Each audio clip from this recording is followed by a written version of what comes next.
everyone and welcome to my channel. My name is Kkooladepride or Amanda. Today I continue the tradition that I started a couple years ago by making a sim lot based on a different pride flag every year. So for the first year I made a apartment based on the bisexual flag colors, and then last year I made a one floor house based on the lesbian flag colors. This year I am doing a full 2-story house, landscaping and everything, based on the AroAce flag. So I wasn't actually aware of this flag until someone commented on my previous video. So from It's Just Me, thank you so much for suggesting that I do the AroAce flag for this year. I hope you get to see this video and I hope that I was able to do it justice. I think it's really cool that through doing this I'm actually learning about different identities and different pride flags that I wasn't previously aware of. I did actually try to do like a little look based on the flag colors. So I've got the orange here, I've got some white here. I don't really have much yellow, but let's just pretend this gold here is yellow, and my hair is, you know, kind of 2 tones of blue. And then additionally, I did like a quirky eye makeup.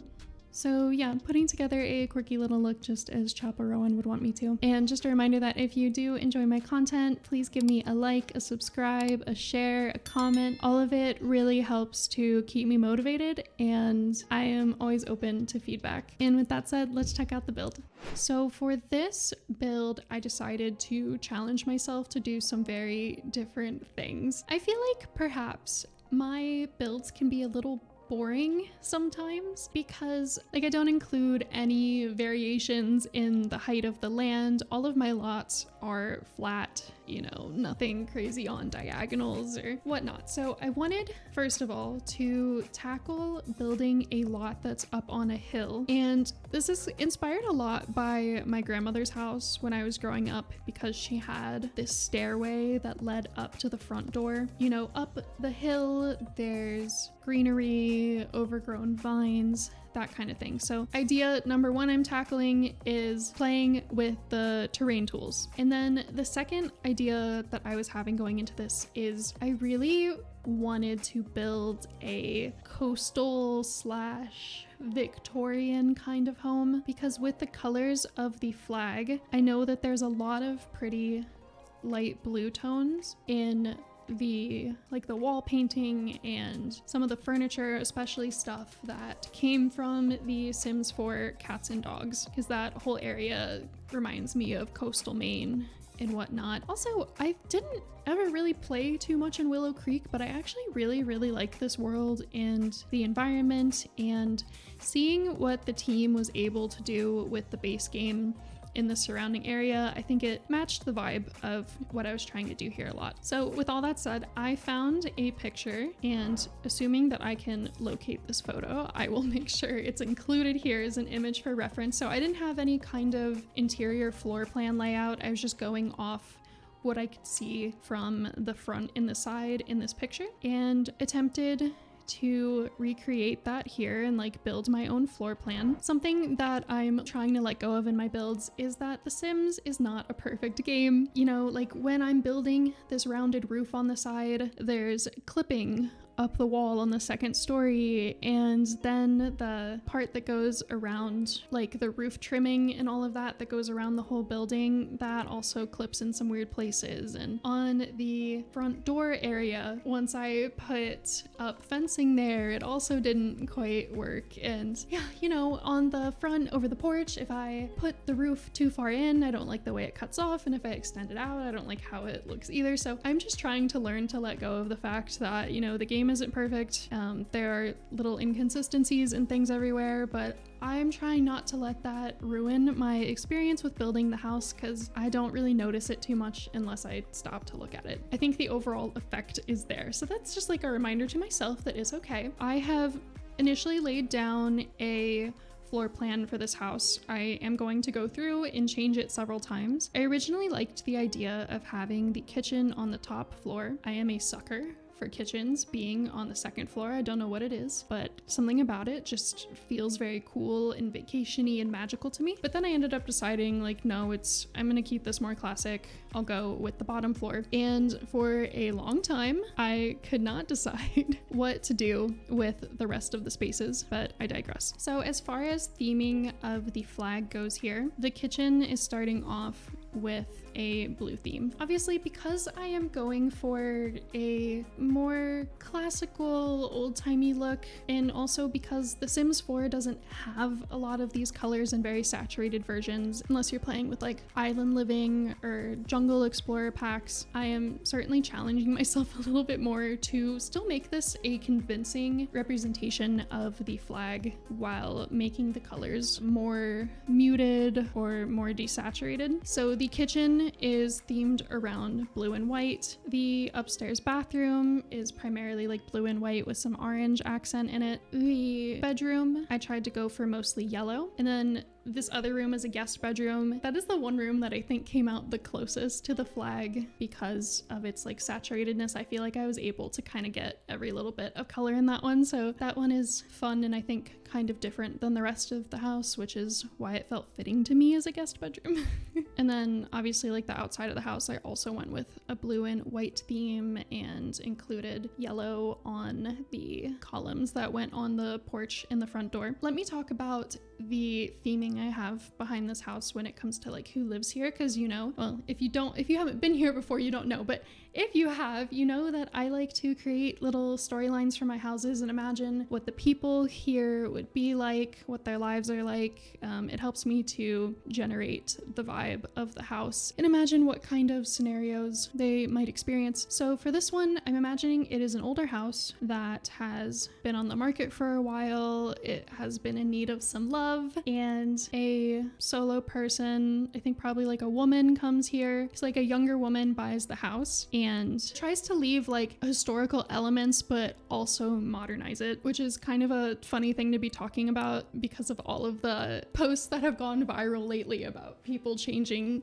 classical homes to be more modern. But she lives here alone, and then she has that guest bedroom, which is more fun for when people come over to stay here. I was having a really hard time deciding what to do with this dining room in this sunroom area. So I know it's kind of quirky and different, but I ended up deciding that I wanted the big table, and so I put it against the wall. It feels very controversial. It's not centered, but I ended up really liking that. So you can come for me in the comments if you want, but I'm sticking with it. Modern and quirky. Modern and quirky are what I'm doing here. There were actually a lot of really good rugs. Fit the vibe I was going for, especially that one that was upstairs under the couch. Kind of has all of the colors of the flag in it, so that was nice. Went with a lot of quirky, more modern light fixtures. I feel like I perhaps played it a little safe by having a lot of the floors be a dark wood tone and by using black and gray as colors for the outside to help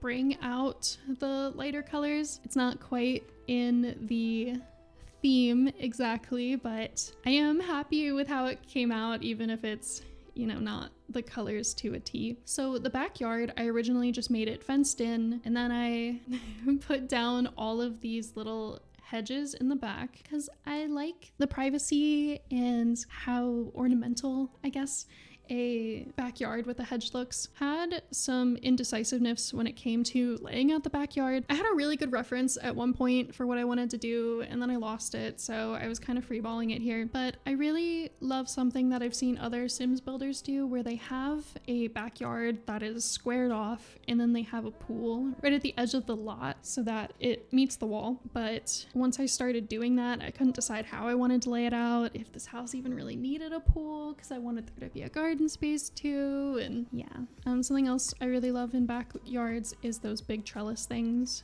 that overhang a dining area or a sitting area. In lieu of including a pool, I decided to put a little fountain back here. Struggle with how I want to arrange the furniture, and yeah, I mess with this for a while before I decide on a layout that I like. So something that I didn't realize, which is a learning experience doing this whole thing, is that little corner that popped up with a like platform underneath of it at the corner of this garden.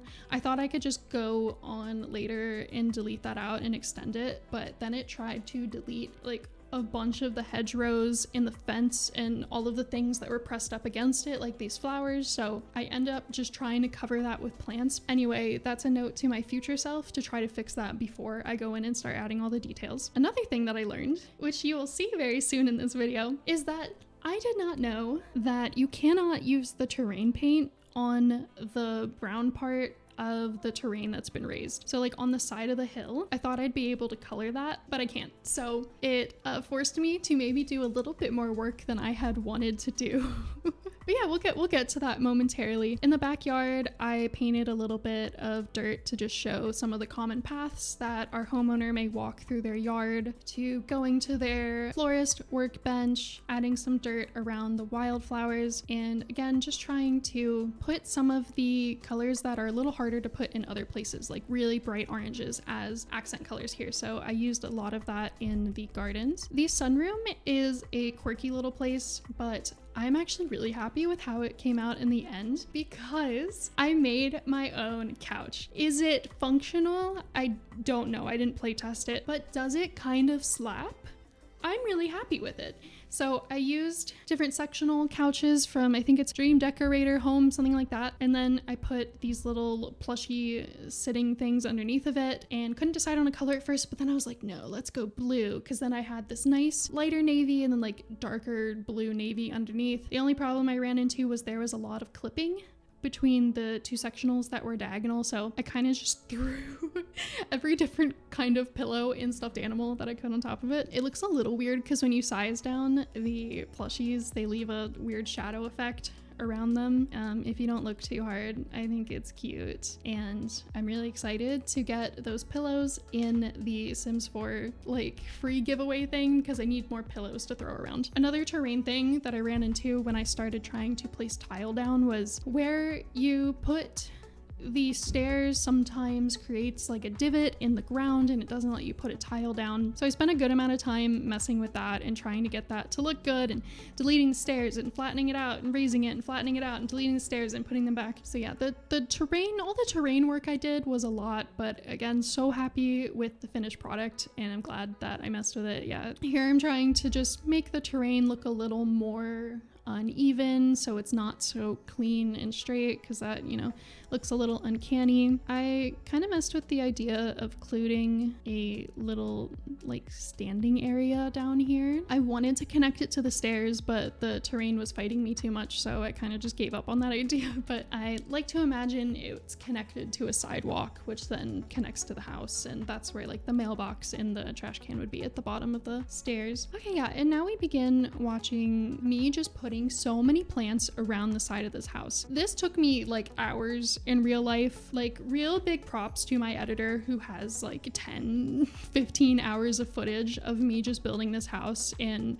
condensed it all down into a actual thing to watch. So these yellow low-lying plants are amazing for stacking down the sides of hills because just the shape of the plant I feel like layers really well with the other ones. I ended up using a bunch of different ferns, sizing them up, sizing them down. Same with this rounded hedge, which, you know, was like a little too bulbous perhaps, but ended up covering a lot of space and worked for what I needed it to. And then I also used some of the grass to layer going up and down the hills to make it look like the grasses or the vines were creeping up the side. There were a lot of other plants that I would have liked to use, but you end up running into that problem where some of the color variations in the green are too different and make it look a little off in my opinion. Then some of the last things that I do is as I'm looking through all of the clutter that goes around the house, I try to find plants that can fit in places like indoor plants and things to put outside as well. Finally got the blooming rooms kit because it went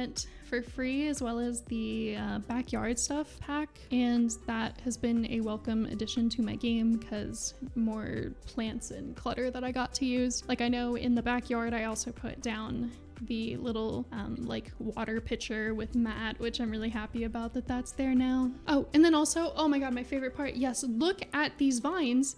that I was able to hang up on the trellis, because like whether they're fake or real, I don't care.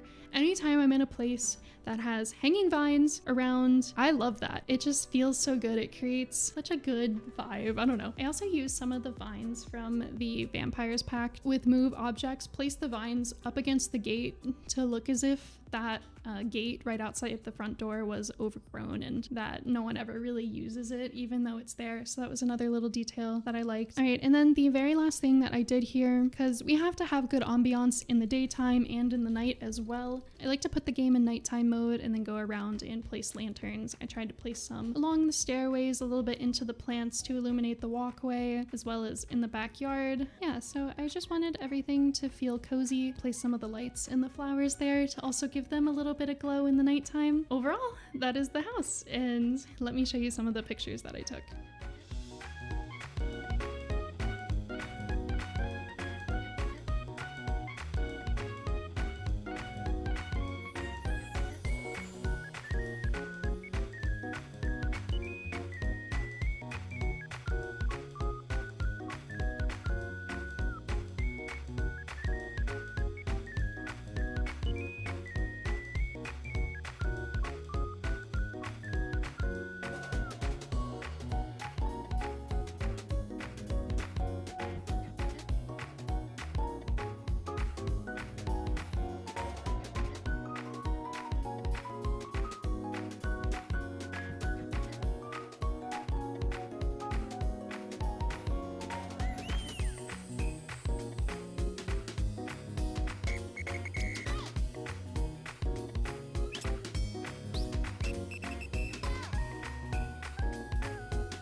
Thank you all so much for watching. I really hope that you enjoyed it. I have a lot of fun with this, and I spent so many hours on this house that it feels good to finally have it done and get to show it off now. If you all have any ideas for pride flags that you'd like me to build a lot around next year, please leave your suggestions in the comments and you might just get chosen. Thank you all so much for watching, and I will see you all in the next one.